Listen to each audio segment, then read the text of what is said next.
Kasi 'di ba, para saan yung pag-wealth building mo kung may sakit ka na Yes. o may taling na buhay mo. Welcome to FN Station Podcast. Dito natin pag-uusapan ang mga negokwentong pangarap at tagumpay ng aking mga kaibigang negosyante mula sa iba't ibang industriya. By the way, I'm Ferdinand Nunesa, your FN Station Podcast host, and I've got 7 years of experience in running a business and over a decade as an IT professional. Sa gabing ito, isa na namang matagumpay na negosyante ang makasama natin na magbabahagi ng kanyang inspiring story na kapupulutan natin ng magagandang aral. And she is a wealth coach of Manulife for 15 years, helping responsible breadwinners make life-changing financial decisions, leading to realized dreams and goals. She is currently the chapter visitor host of BNI Star, training director and launch director of Lumina, and her life purpose is to educate and empower individuals using her communication, coaching, and leadership skills. And in order to help them discover their unique gifts, live a happy, abundant, and fulfilled life. Okay, without further ado, let's all welcome Coach Janice. Hi sa ating mga Kamusta? viewers. Yeah, thank you for the invitation sa iyong podcast 'no. First time akong mag-guest dito.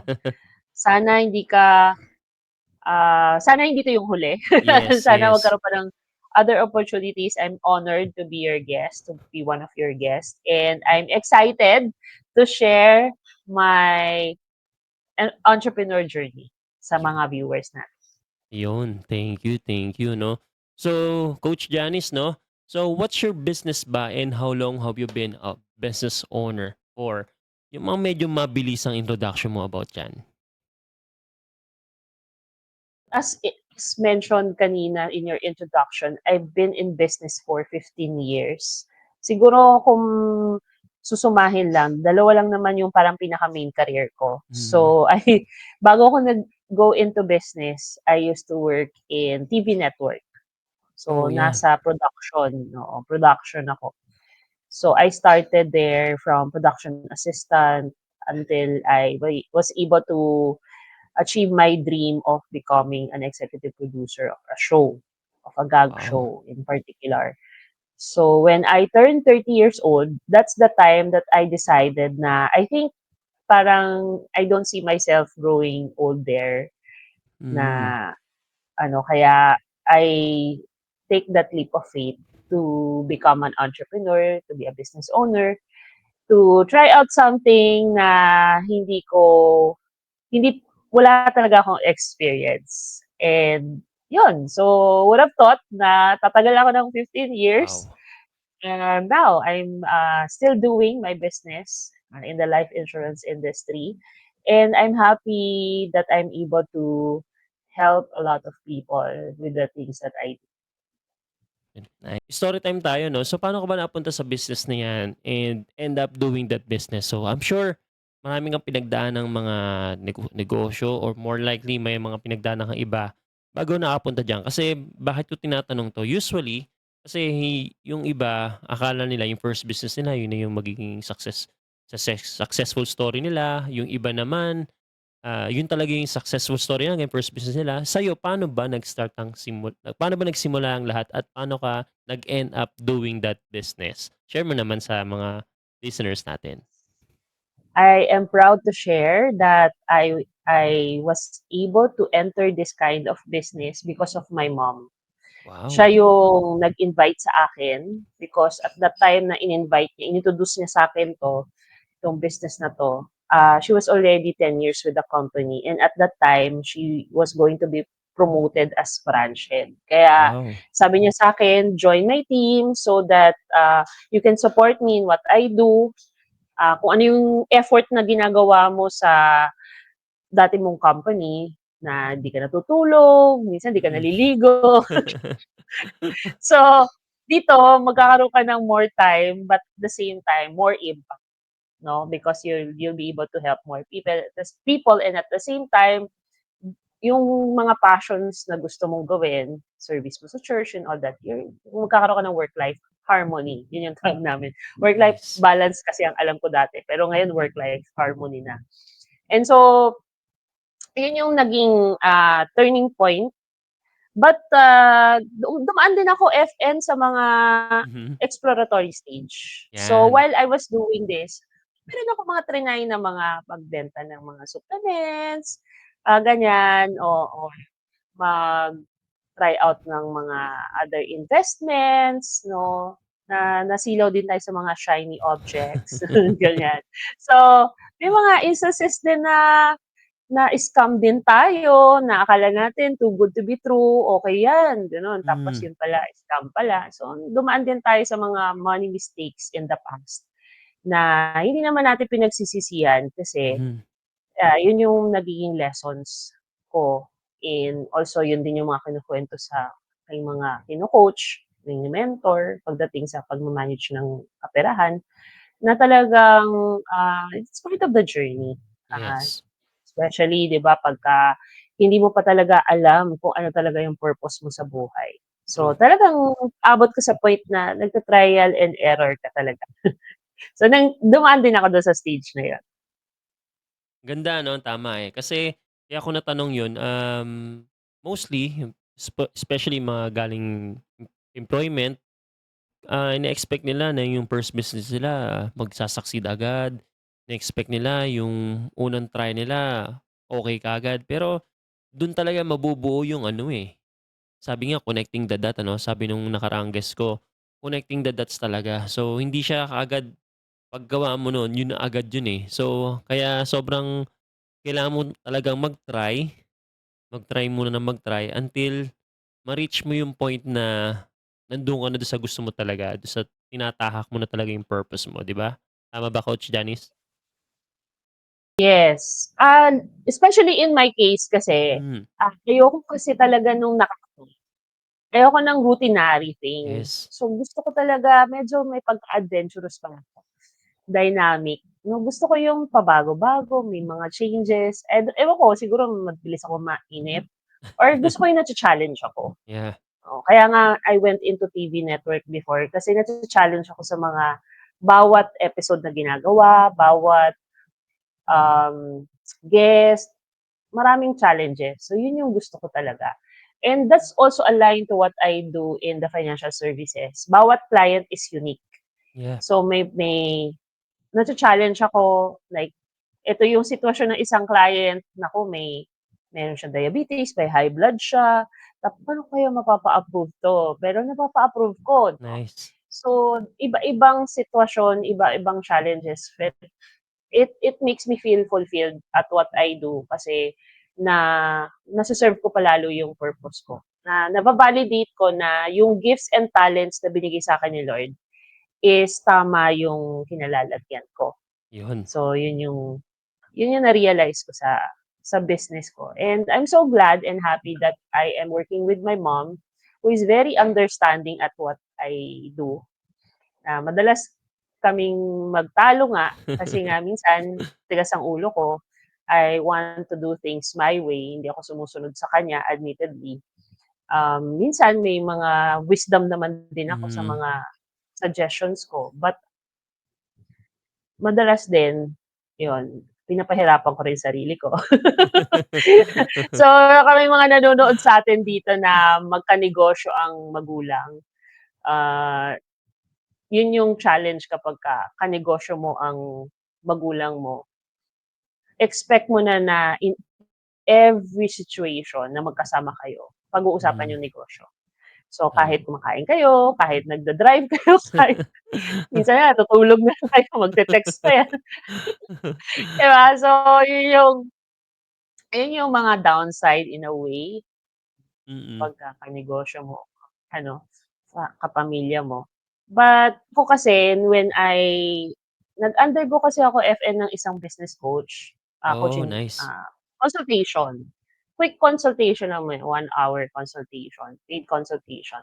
And na-validate dun based on my top priorities and top values is family, kasama Wow, yon. Kaya maganda sa akin yung business kasama family. tama. Kasi importante sa'kin yung family, importante sa'kin yung time with them. So, what a better way to do business with my family kasi nai-integrate ko na siya sa Galing. ano yung value for me, may value, most important value for me. Galing, galing nun, Oo, kasi, tama din, 'no, kasi gaya ng minention mo, 'no, without the help of your mom, hindi ka rin mapupunta dun sa industry na 'yan, and at the same time, siya rin yung talagang I can say nagbigay sa'yo ng vision to really enter in that industry, 'di ba? Kasi malaking factor talaga yung parents natin when it comes to decision making lalo na sa buhay, 'di ba? Tama ba, coach? Ito ngang konting trivia nito Sige, sige. na ise-share ko rin sa mga viewers natin 'no. Both of my parents are CPAs, Oh, okay. accountant sila, and I'm not a graduate of accounting. In fact, when I was young, I hated math. Oh, same, same. Ayoko ng math. Kaya sabi ko, I won't take any accounting course in college. I want to take up com arts. Kasi Oh, gusto kong, yun nga, makapasok sa TV network. And akala ko walang math do'n. And lo and behold, nung nandun ako sa TV network, ang dami palang math do'n. Kasi siyempre, you have to make sure yung budget, yung liquidations mo, tama, and all that. There. So, wala pala akong kawala sa math. And eventually, na-realize ko sa sarili ko na magaling pa ako mag-manage ng pera, no, kahit na hindi pa gano'n kalakihan yung sweldo. Imagine mo, nag-umpisa ako nun sa TV network, ang sweldo ko lang ay 1,500 per week or per taping. talaga? Oo, yun yung inumpisahan ko nun. May kotse pa ako nun, FN. Kasi nung time na yun, mura lang ang gasolina, hindi pa Mm. gano'n siguro ng time na yon or saliwa kasi yung traffic, ganyan. So, parang natataka ako nung time na yun, bakit nakakapag-save pa ako nun? Samantalang yung sweldo ko hindi naman gano'n kalakihan. Tapos as time goes by, lumalaki rin naman, nag-improve, ganyan. So, na-realize ko, oh, meron pala akong core competency pagdating sa ma-manage ng pera. So, it's aligned naman to what I do. Kaya hindi ako nahirapan. Ang hesitancy ko lang, alam ko kasi magbebenta ako. Eh, Okey. wala akong experience sa sales. So, sabi ko, kaya ko ba? Yun yung isa sa mga hesitancy ko, bang mag-sales. And alam ko may training naman na i-a-undergo. Kagandahan lang nun Mm, kasi I'm a lifelong learner. So, mahilig tama. ako mag-aral. Kaya yan, aralin ko yan. Um, Hindi ako, yun nga, challenger din ako. So, mahilig ako sa challenge. So, na-challenge Nice. talaga akong galingan ko. So, and that's true. I think the number one skill that any person should know is about is Yes. selling. That's true. Whether hindi ka into business, 'di ba? If you want to get ahead in life, have more income, it's really about, 'di ba, yung number one skill na dapat mong ma-develop is selling. Yes. Kasi admit it or not, everybody is in sales, That's right. 'di ba? Tama, tama, Oo. tama. The fact that you're convincing your parents to give you allowance Yes. para makabili ka ng luho mo, you're actually in sales. Tama, tama. 'Di ba? So, yun yung isa sa mga aha moment ko when went into this career na in fact, I changed my perspective na instead of saying to myself that I am in sales, I am in the service industry. Yeah, nice. So, para wala masyadong pressure on my Mm. part. Kasi ang love language ko, FN, is acts of service. Oh, wow. Oo. So, ibig sabihin lang nun, when I serve more, I love more. Yes. So, 'pag hindi ako nagse-serve, sabihin hindi ako nagmamahal. So, di minsan kasi you just have to change your perspective, your Yeah, labeling of things, true. and in a way, yung mind mo nagshi-shift din siya in the way you feel. Kasi aminin na natin kapag mabigat sa loob natin ang isang bagay, kahit na alam natin yung benefits niyan, like, uy, you'll get perks here and there, makaka-travel ka sa world for free, magkakaroon ka ng ganitong recognition, maraming bonuses and all that, pero kung mabigat sa pakiramdam mo, gawin ng isang bagay, hindi ka kikilos. Tama, Kahit ano tama. pang motivation, kahit saan katutok pa ng motivation ang gawin mo sa sarili mo. Kapagka hindi mo feel siyang gawin, walang mangyayari. Tama, So I think yun yung una sa mga challenges ko sa business that I have to really shift my perspective in what I do. So, yun yung limiting mindset na hindi ako into sales, that I'm not a Mm. good closer, mga ganyan, na kakabit na diyan yung fear of rejection, fear of being judged. Kasi imagine mo, Tama. I was already in that high position in a TV network. Yeah. People were coming to me, nagpapapirma sa akin. Wow. Alam mo yon yung, uy, Miss Janice, papirma po, ganon. Or, hindi naman autograph, but papirma po nito, pa-approve po ng budget. Kaya, tapos all of a sudden, ako na yung turns our table, ano yung bumaliktad na yung mundo na ako na yung lumalapit. Consider my Yeah. proposal, please sign the contract and all that. Mm. So, it was a humbling experience for me when I shifted my career. Mm. But I never regret it because for me, it opened many doors of opportunities Yes. for me. Oo. Galing 'no? Curious ako dun sa sinabi mo 'no, kasi although yun na-mention mo na yung isang struggle mo nung sa business mo. Ngayon, ano pa yung iba pang magdagdag ng isa pang possible na naging struggle mo and how were you able to overcome it? Tapos pagdating dun sa entertainment babalikan natin mamaya, kasi meron kang sinabi dun na interesting, eh. I'm sure, gusto rin marinig ng mga listeners natin 'yan. Yeah, siguro yun nga,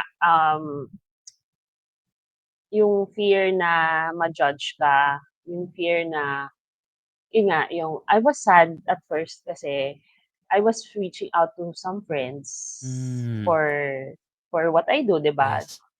Sabihin na natin I was selling insurance to them, Mhm. but they won't get from me. Yeah. Oh, so typical 'yon. For a lot of reasons, meron na sila, nakakuha na sila and all that. So some are valid, some are alibis. Excuses. So excuses, no? So later on, you will realize that it's not about ano kumbaga it's not about me, it's not about them. Yeah. It's a process that you have to undergo kasi not everybody you have a certain follower. Kumbaga, there are people na magfa-follow sa'yo or Yeah. magsu-subscribe sa'yo or in this case, kaya gano'n yung ligwahe ko kasi content creator na tayo din. Yes. So I mean merong mga tao na maniniwala sila at susuporta sila sa ginagawa mo. May iba naman na gusto nilang ihiwalay Yeah. yung pagkakaibigan sa business. Yeah, tama. Kasi ayaw nilang, alam mo yon or in this case, baka yung iba naman, um, ayaw nilang ma-judge din sila. Kasi Mm. siyempre, 'di ba, you have to be open about your Yes, finances tama. and kung hirap nun for a Yes, tama. friend na sasabihin mo na, "Uy, friend ganito kasi talaga yung finances ko, Yeah, gano'n, yeah. gano'n." 'Di ba? Medyo mahirap 'yun, 'no? Tama. Pride 'yun. Ay hindi lahat ng kaibigan are very open to that. But I really appreciate those friends who I didn't expect that would really support me. Like, Wow, in shoutout sa mga kaibigan ko sa Singles for Christ community. nice. They were the ones who initially supported me in my business when I was starting. They become my client, they become Wow, my recruits. So, nag-join sila sa team ko, galing. naging productive sila. They were very supportive. Although hindi ko na sila kasama right now, they remain as my clients. Friends pa rin naman kami. Yes. I mean, from time to time, nagkakakamustahan pa rin naman kami and all that.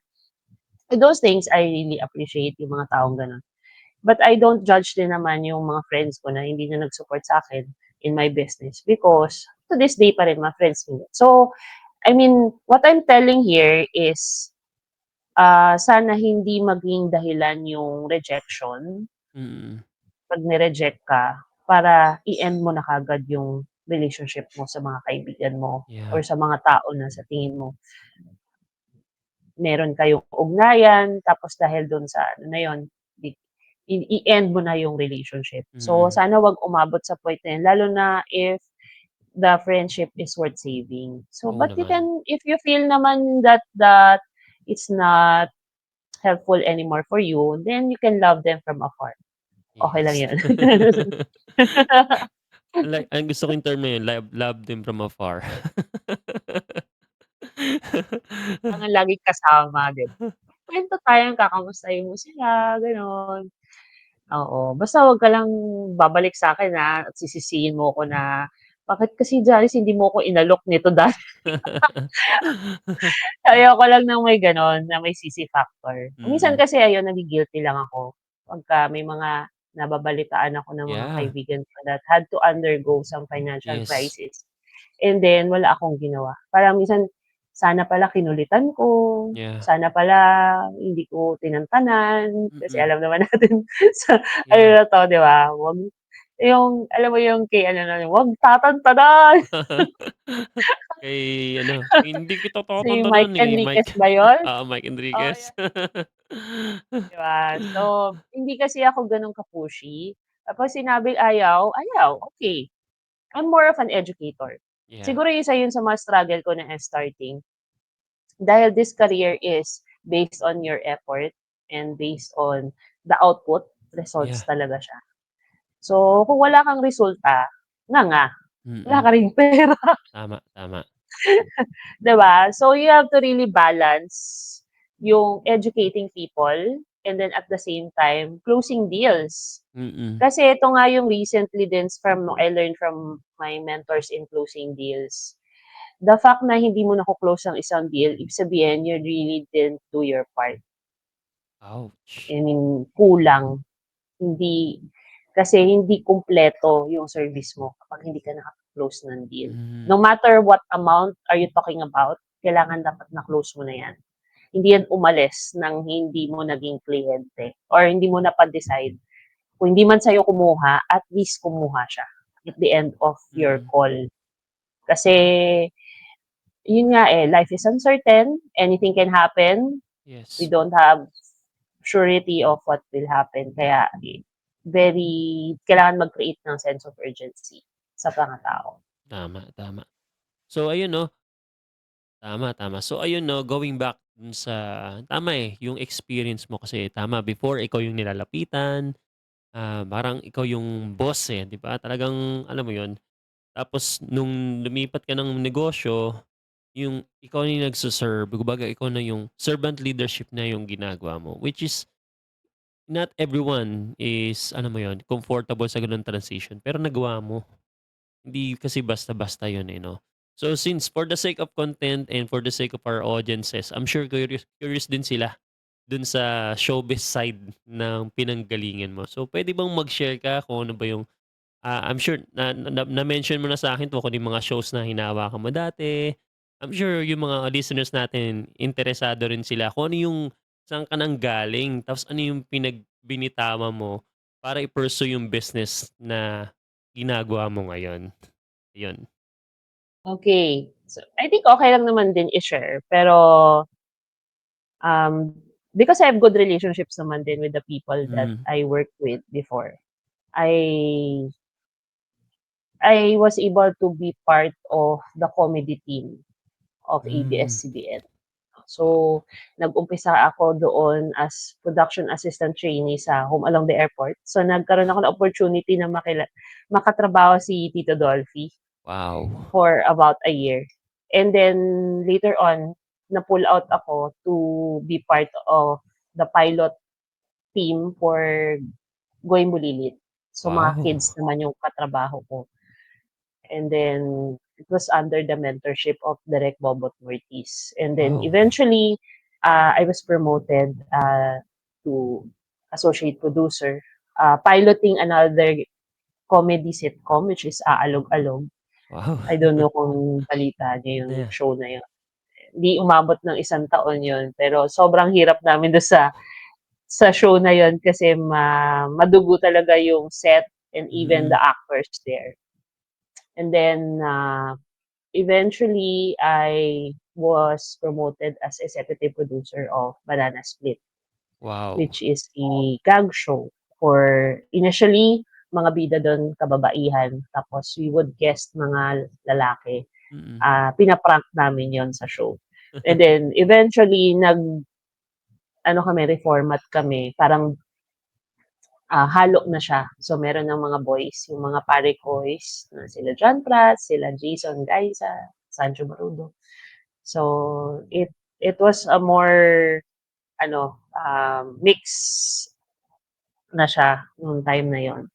And being the executive producer, ikaw yung overall in charge ng lahat. Yeah. So I was really coordinating with different types of people, staff, talent, uh, artista, directors, writers, Galing. yun. So very na demanding, but I was really grateful to the Lord kasi dinaanan ko yung stage na yun ng buhay ko. Yeah. Kaya ngayon when I look back, kung meron man akong pinagdadaan ng hirap right now as a business owner, sasabihin ko pa rin na I'm in a better place right now than Wow. before. Masaya. Yes. Kasi siyempre nung time na yon, admittedly kulang sa tulog, Hmm. kulang sa ligo, kulang sa kain. I mean, kumakain ako dun ng minsan marami, minsan konti, madadalian, ganyan. Pero na-abuse ko talaga yung katawan ko. And this is one lesson that siguro na pinagsisisihan ko nga because I abused my health Hmm. when I was younger. I'm now experiencing the sins of the past. Oh. I mean, kung ano man yung mga nararamdaman ko ngayon, it was not because of what I ate or what I did yesterday. It Hmm. was because of what I did 10 years, 20 years ago. Wow. Wow. 'Di ba? Yun yung realization ko talaga. Kung meron man akong masakit-sakit sa katawan, nahihilo-hilo ako, Mm. na-high blood ako or something, hindi yan ngayon. Tama. Mga ginawa ko yan na pagkukulang at pag-abuso ko sa katawan ko I in see. the past. And so, yun yung warning ko sa mga kabataan ngayon, Yeah. Sige. na mga nakikinig sa ating kabataan ngayon na Sige, tama 'yan. huwag niyong abusuhin yung katawan niyo habang bata kayo. Take care of your health even na young pa lang kayo. Yun yung basics natin 'no, na tamang pagkain, Mm. exercise or movement, tamang pagtulog, importante 'yan. 'Yun. 'Yun talaga, eh. Kasi 'di ba 'pag bata tayo 'no, parang, "Oh, wala ng umaga," gano'n. Kahit 2 Party, hours party, lang. puyat-puyat na nga. Nagvi-videoke pa kami nun, puyat na nga, 'di ba? Imbes na umuwi na lang matulog, nagpa-party-party pa, 'di ba? So, just don't take your health for granted. And Yeah. number two, don't take your relationships for granted as well. Wow. Kasi relationships are important, especially with your family. Hindi mo na maibabalik yung Yeah. time lost to them. Tama. Totoo, totoo. Tama, tama. Yeah. I think Tama. that's one of the critical decisions that I made nung time na nag-decide ako mag-join sa mom ko. Because at that time, FM, my my father was still ill. Na-stroke kasi si papa I at the see. age of 49. So at Oh. that time, I was still second year college. Hindi pa ako tapos nun. Mm. Tapos si mama yung parang naging breadwinner niya talaga. So, thankful ako kay mama kasi napagtapos niya ako sa Wow. school. Hindi ako umalis ng school ko. Galing. And then, hindi ako nag-split ng course. So, na-try ko, naka-graduate ako. And I was able to pursue the path that I wanted. No? Kung tutusin, sasabihin ni mama, hindi, mag-ano ka na lang, mag-corporate work ka na lang na normal Mm. low job para kumita ka na ng ano. Pero willing to wait siya. In fact, hindi na ako kaagad nakapasok sa ABS no'n, eh, mga ilang buwan din akong Mm. raket-raket lang ginagawa. Galing. And then kaya nung 2010, si papa no'n medyo okey-okey na, stable na siya. Nice. Pero naawa na rin ako kay mama na laging siya lang yung nag-aasikaso kay papa. going to the Okey. hospital, gano'n. Mm. And then, siyempre papa's girl ako. So, siyempre Okey. gusto ko mag-spend time naman Mm. more with my papa. Parang na-realize ko na I'm being amiss in my duty as a daughter of I not see. taking care of my parents, especially my papa, my ill father. So, that was one of the major decisions why I decided to shift career kasi Mm. I wanted to value time with the family. Yeah, that's Kasi true. nga, we cannot ano, and then yun nga, after 7 years, iniwan niya na kami. So, Oh, oo, okey. namatay na siya. I So, see, I see. yun yung two things na puwede kong, maging lessons na sana maging lessons din na Mm. kaagad, words of wisdom ko para Yeah, sa mga kabataan natin ngayon na, while gusto natin magpayaman, gusto yeah, natin kaagad 'di ba?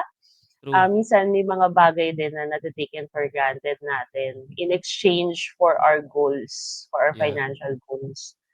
And so, talaga ang tinuturo ko talaga, FN, is holistic approach to wealth building. wow, Na, 'di ba, kailangan ganda maayos naman. yung, while you are managing your finances, kailangan okey din yung relationships mo, okey Tama. din yung health mo. Kasi 'di ba, para saan yung pag-wealth building mo kung may sakit ka na Yes, o may taning na buhay mo, 'di tama, ba, tama. dahil inabuso mo sarili mo.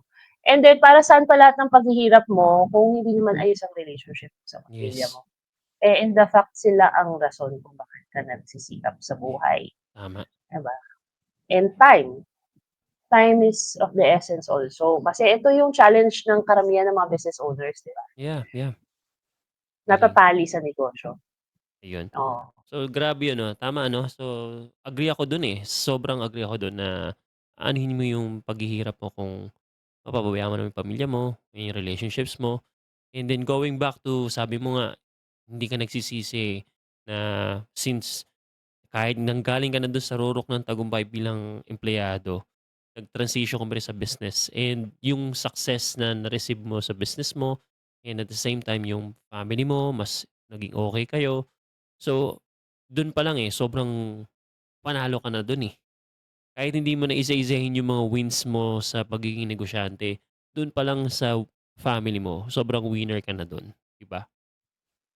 Yeah, so talaga importante that you know your values, you Yeah, know who you are as a person, para at least ina-align mo whatever decisions that you make. Kasi opportunities are really there. Ang daming opportunities. It's everywhere talaga. yeah, Kaya minsan ma-overwhelm ka, eh. Ano bang kukunin ko, ano bang ite-take yeah, ko, 'di ba? Lalo na ang daming irresistible offers, yes. 'di ba? So, 'di ba, kaya kailangan kilala mo kung sino ka, Yeah, yeah. kung alam mo yung, direksyon na gusto mo para alam mo kung tama yung, ah pipiliin mo na opportunity, if it's the right opportunity. And I also say this, that the importance of choosing the right mentor. Oh, yeah, Kasi 'di ba totoo kapagka yan. alam mo na yung mentor that you're choosing is aligned to your own Oh, values yes. and vision in life, hindi ka maliligaw. In fact, mafa-fast track pa nga yung success mo Tama. kapagka tama yung mentor, 'di ba? Kaya importante 'yun, eh, hindi tayo magpasilaw sa mga resulta lang ng mentor. Kailangan din, makita din natin yung values pa nila. Kasi 'di ba puwede naman sabihin na, Yes. "Uy, ang yaman nito," pero yun pala illegal mo pala mga ginagawa sa buhay. Tama, tama. Maraming ganyan. 'Di ba, yung gano'n. So, kailangan clear ka do'n. Hmm, Yung lifestyle niya, importante din 'yun. Gusto mo ba yung gano'ng klaseng lifestyle niya, yeah. na-e-enjoy niya 'yun? And then yung contribution, growth and contribution na ginagawa niya sa society, sa Oh, community, yes. 'di ba? Kasi importante yung service to the community kasi Mm. we are all interconnected. Kumbaga kung isipin mo lang sarili mo, hindi magiging selfish ka naman masyado nun, Mm. 'di ba? So, kailangan whatever you do, kailangan meron something na makakatulong sa kapwa mo.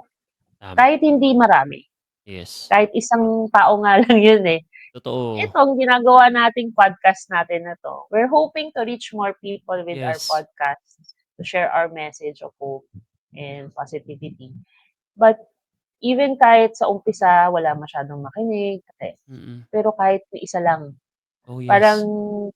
that's already a win for Oh, us. yes. Kasi meron tayong mawi-win na soul, Tama, tama. na ma-inspire natin. Probably Mm. this person will be inspired, "Uy, gusto ko rin magawa ng podcast na katulad ng Yes. ginagawa ni FN, ni Coach Janice."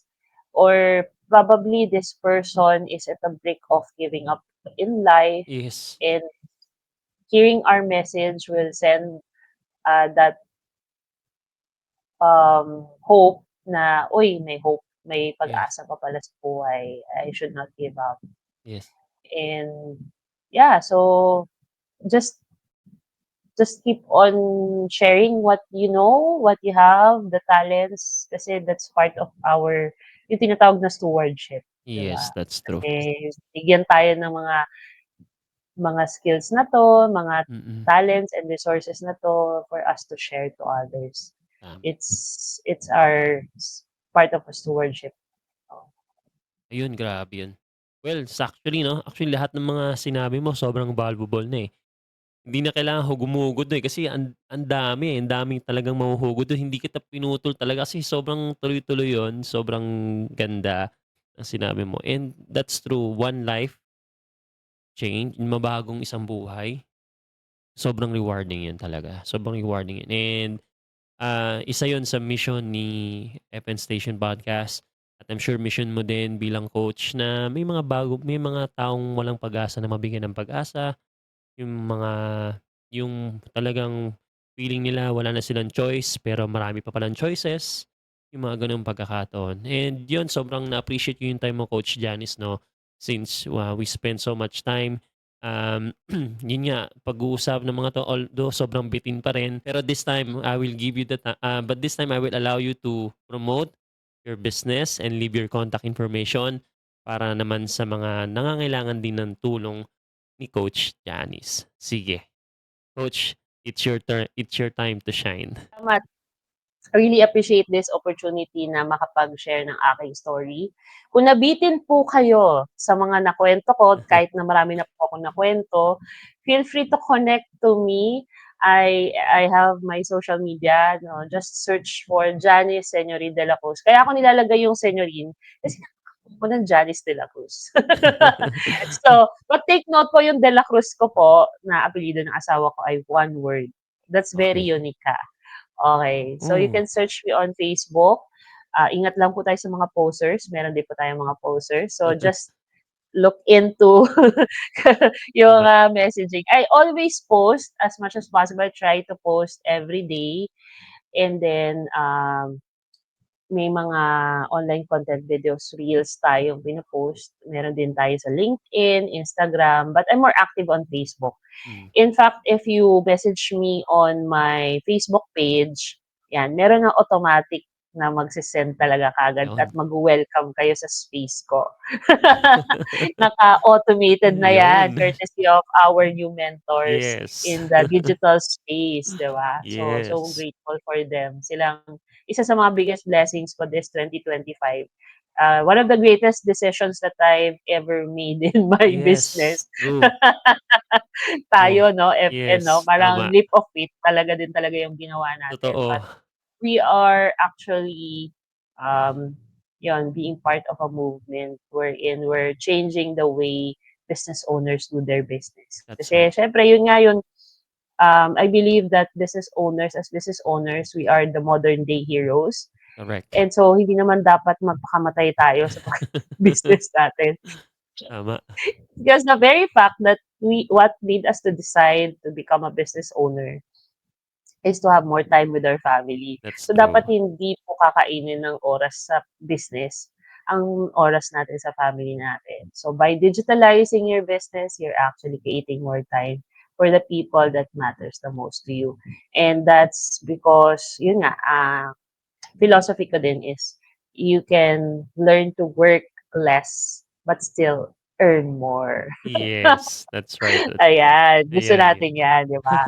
May leveraging tayo sa mga opportunities. Tama, tama. Yan. So, and then of course, if you want to learn more about what I do, I do conduct a regular webinar. Just message me on my Facebook page. I'll send you the link for my latest webinar. Hindi ko na lang sabihin, open date na lang kasi hindi ko Sige, alam kung kailan sige. lalabas tong episode natin. But I'm sure by the time that you watch this episode, meron akong available na webinar for you so that you get to learn from me, get to know me, and if I earn your trust, then probably we can work together in the Yes, future. yes. Ayun, grabe, grabe. Maraming salamat Coach Janice 'no, sa isang gabing puno ng value not just for me but also for people who might be hearing this podcast, to hopeless people, to people who think they have no choice in life. Thank you talaga 'no. So sa gabing ito muli dito po magtatapos ang ating FN Station Podcast, mga negokuwentong pangarap at tagumpay. And always remember that God loves you. God bless you. See you on my next episode. Bye bye.